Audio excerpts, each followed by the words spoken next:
नमस्कार साथियों, सातवां चरण बहाली जिसमें एसटीईटी के साथ साथ प्राइमरी भी बहाली आने वाली है। आप चाहे सीटेट पास हों, बीटेट हो या एसटीईटी पास हों, क्या आपने भी ये गलती की है? कई लोग हमने लिखा है कि कई अभ्यर्थी बाहर हो सकते हैं। कुछ ऐसे मूलभूत कारण हैं, हमने ऐसे कई कारणों के बारे में पहले भी उल्लेख किया है, परंतु वो उसके अलावे एक शैक्षणिक प्रमाण पत्रों का भी सिलसिला होता है जिसमें क्या क्या गलतियां नहीं करनी है और अगर गलती हुई है तो उसमें सुधार कैसे करवाना है, कब तक करवाना है, इन सभी बिंदुओं को लेकर के हम लोग बात करेंगे। क्योंकि ये गलती आपको बाहर कर सकती है।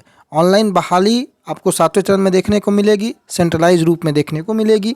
और आप लोगों का जो कमेंट्स था कि कौन कौन से गलतियां अभ्यर्थी को नहीं करनी है, उन्हीं में से कुछ मूलभूत जो गलती है उसको हम लोग आज यहाँ पर देखने का प्रयास करेंगे। इस वीडियो को अंत तक जरूर देखिएगा और कोई भी प्रश्न हो, कोई भी क्वेरी हो, आप कमेंट बॉक्स में ज़रूर मैसेज कीजिएगा, कमेंट कीजिएगा, ताकि अगला वीडियो आपके क्वेरी के अनुरूप लाया जा सके। आप देख सकते हैं सातवें चरण बहाली में सबसे पहले आपके पास जो सर्टिफिकेट होता है, जो शैक्षणिक प्रमाण पत्र होता है, चाहे वो मैट्रिक का हो, इंटर का हो, ग्रेजुएशन हो या आपका प्रशिक्षण का डिग्री हो, उसका आपको सर्टिफिकेट में नाम को आपको बड़ा ध्यान से देखना है। आपके अपने नाम में कहीं कोई गलती नहीं होनी चाहिए, फादर्स नेम में कोई मिस्टेक नहीं होनी चाहिए। इन सभी बिंदुओं को आपको ध्यान से देखना है। कई अभ्यर्थियों का प्रॉब्लम हमने देखा है कि उनके नाम में ही मिस्टेक हो जाता है। तो नाम में जो आपको मिस्टेक नहीं रखना है, और अगर है उसमें गलती तो अभी आपके पास समय है। आप बोर्ड ऑफिस जाएंगे, अगर मैट्रिक का है, इंटर का है तो बोर्ड ऑफिस जाएंगे, और अगर किसी कॉलेज से आपने अगर ग्रेजुएशन किया है तो आप अपने कॉलेज की यूनिवर्सिटी में जा कर के वहाँ पर सुधार कर लेंगे। क्योंकि पर्याप्त समय है, आपको ज़्यादा इसमें अभी लेंदी प्रोसेस नहीं है, आराम से आपको सुधार हो जाएगा। हालांकि इसमें शपथ पत्र लेकर के भी काम हो जाता है, एफिडेविट लेकर के भी काम हो जाता है, परंतु आपको अभी समय है, आपको सुधार करवा लेना है। सभी लोग अपने अपने दस्तावेजों को चेक कर लेंगे, सर्टिफिकेट मैट्रिक से लेकर के प्रशिक्षण की डिग्री तक, कि आप में कहीं कोई प्रॉब्लम है तो नहीं। दूसरा महत्वपूर्ण, बीएड और डीएलएड की डिग्री। देखिए, सबसे बड़ा जो जाली होता है काम, वो बीएड और डीएलएड के अभ्यर्थी जो भाग लेते हैं, पार्टिसिपेट करते हैं किसी भी बहाली में, खास करके बिहार में। तो चूंकि बीएड और डीएलएड की डिग्रियां एक आपको कहीं से भी, बिहार राज्य के बाहर से भी मिल जाती है। तो अभ्यर्थी कई जगहों पर डिग्रियां खरीद भी लेते हैं। उन्हें ये लगता है कि डिग्री खरीद लेने से उनकी बहाली हो जाएगी, केवल डिग्री का ही काम है, लेकिन नहीं। अगर आपने अपनी डिग्री जेन्युइन तरीके से नहीं ले रखी है, गलत तरीके से अगर आपने ले रखा है, तो आप बाहर हो सकते हैं। इवन आपके ऊपर कार्रवाई भी हो सकती है कानूनी। इसलिए आपने बीएड कर रखा है या डीएड कर रखा है, जेन्युइन तरीके से अगर कर रखा है, वास्तविक रूप से कॉलेज से आपने किया है, तो आपकी डिग्री मान्य होगी। और अगर आपने कहीं गलत तरीके से उस डिग्री को इकट्ठा किया है, या आप किसी भी एजेंट के थ्रू, आजकल डिग्रियां बांटी जाती है, पैसे देकर खरीदी जाती है, अगर उस तरीके से अगर आपको कोई खरीदाया है या कोई फंसाया गया है, तो आप अपनी डिग्री की जांच पहले कर ले। उसमें क्यूआर कोड होता है, उसको स्कैन करें, देखें कि क्या आपका डिटेल आता है या नहीं आता है। आप जाकर के खुद बोर्ड ऑफिस से भी, यूनिवर्सिटी ऑफिस से भी पता कर सकते हैं। बेहद महत्वपूर्ण। तीसरा, बीटेट सीटेट एस्टेट प्रमाण पत्र।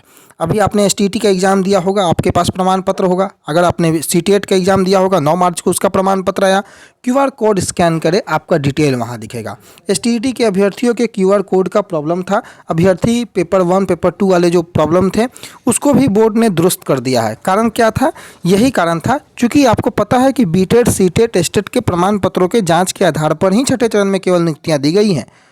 बाकी सर्टिफिकेटों के जांच में समय लगेगा, परंतु ये जो सबसे प्रमुख सर्टिफिकेट है, जो एसटीईटी और बीटीईटी का जो सर्टिफिकेट है, वो बिहार बोर्ड आपको देता है, और सीटेट आपको पता है कि सीबीएसई के माध्यम से मिलता है। तो इसकी भी जांच आपको स्वयं अपने स्तर से पहले कर लेनी है। इसमें गलतियां नहीं होनी चाहिए, अदरवाइज आपकी सारी प्रक्रिया पूरी होने के बावजूद भी आप जो है अटक सकते हैं। ये प्रमुख कारण है। दूसरा, अगर आगे बढ़ें तो फर्जी अगर अभ्यर्थी या फिर फर्जी प्रमाण पत्र, ये अभ्यर्थी बिल्कुल सचेत रहें। किसी भी प्रकार से अगर आप हिस्सेदार बनते हैं इस बहाली की प्रक्रिया में, छठे चरण में कुछ लोगों के साथ हुआ, परंतु सातवां चरण जब ऑनलाइन सेंट्रलाइज होने वाला है, तो ये बात आप तय माने कि अगर फर्जी सर्टिफिकेट लेकर के आप आगे बढ़ते हैं या फर्जी अभ्यर्थी हैं आप, आपका सर्टिफिकेट के आधार पर कोई अन्य अभ्यर्थी अगर आगे बढ़ता है, तो बिल्कुल उनके ऊपर कार्रवाई होनी तय है। ये कहीं से आप अगर ये समझ रहे हैं कि आपकी बहाली हो जाएगी, तो ये बिल्कुल नहीं, ऐसी गलती कभी ना करें। कैटेगरी मिस्टेक सबसे बड़ा प्रॉब्लम कि अभ्यर्थी कैटेगरी में किस प्रकार से सुधार करें।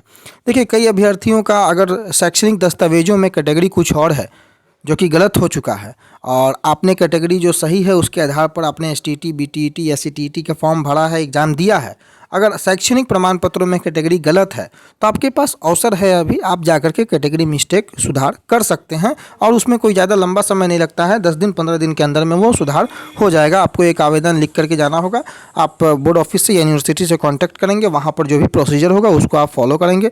आपको अगर प्रोसीजर के बारे में जानना होगा तो कमेंट करेंगे, मैं अगले वीडियो में उसको शामिल कर दूंगा। तो ये कैटेगरी मिस्टेक भी बिल्कुल नहीं होनी चाहिए।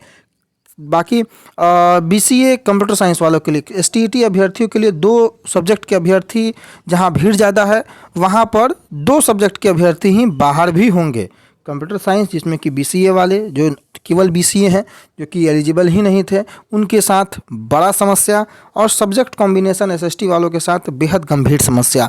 और ऐसे कई अभ्यर्थी, हमने 2-3 बार सर्वे किया एसएसटी को लेकर के, हमने 2-3 बार सर्वे किया, तकरीबन 20% 22% अभ्यर्थी, और तकरीबन 9,000 से ज़्यादा का सर्वे। आप कम्युनिटी बॉक्स में जा करके देखेंगे, कम्युनिटी टैब में, तो आपको वो सर्वे दिख जाएगा। तकरीबन 9,000 के आसपास के अभ्यर्थी उसमें पार्टिसिपेट किए, जिसमें कि 22% 20% के आसपास के अभ्यर्थी जो है, जिनका सब्जेक्ट कॉम्बिनेशन नहीं मिलता है, वो अभ्यर्थी भी बाहर होंगे।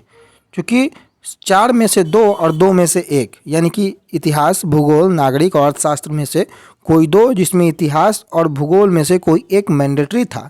और ऐसे सब्जेक्ट कॉम्बिनेशन नहीं मिलने वाले अभ्यर्थियों के साथ भी खतरा मंडराता है। वहीं कंप्यूटर साइंस की अगर आप बात कर ले तो बीसीए डिग्री जो है, केवल बीसीए के आधार पर फॉर्म भर रखा है आपने, तो आपके लिए भी आगे बहाली में हिस्सा लेना मुमकिन नहीं है, क्योंकि आप एलिजिबल ही नहीं कहलाएंगे।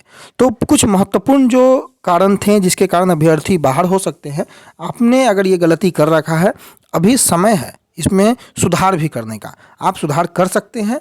बाकी अगले वीडियो में और भी कई महत्वपूर्ण जो दस्तावेज होंगे या कोई अन्य महत्वपूर्ण जानकारी होगी जो 7वें चरण की बहाली में काफ़ी लाभदायक होगी, उससे हम लोग शामिल करेंगे उस वीडियो में। तो चैनल पर बने रहने के लिए आपका बहुत धन्यवाद। नए होंगे तो सब्सक्राइब करना ना भूलें, और जो भी क्वेरी है आपका, उस क्वेरी को आप कमेंट बॉक्स में ज़रूर पूछें, ताकि अगला वीडियो आपकी क्वेरी पर आ सके। धन्यवाद।